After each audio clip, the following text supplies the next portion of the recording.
CO health Vehari doctor Anjum Iqbal का तहसील headquarter अस्पताल बुरेवाला का विज़िट। सीओ हेल्थ ने एमरजेंसी और पनाहगाह को भी चेक किया।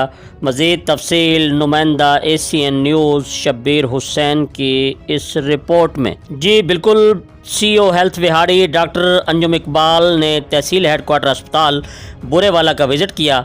अस्पताल में तिब्बी सहूलियात की फराहमी को चेक किया।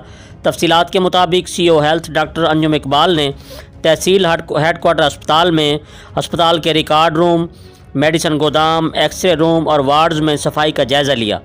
दौरान visit CO health doctor Anjum Iqbal ने एमरजेंसी और पनाहगाह को भी चेक किया। इस मौका पर उनका कहना था कि पंजाब हुकूमत के विजन के मुताबिक आवाम को सेहत व इलाज की तमाम सहूलतें फराहम करने की भरपूर कोशिशें कर रहे हैं। उनके साथ MS तहसील हेडक्वार्टर अस्पताल इमरान भट्टी भी मौजूद थे। जी, मज़ीद ख़बरों और अपडेट से बाखबर रहने के लिए देखते रहिए ACN न्यूज़ HD।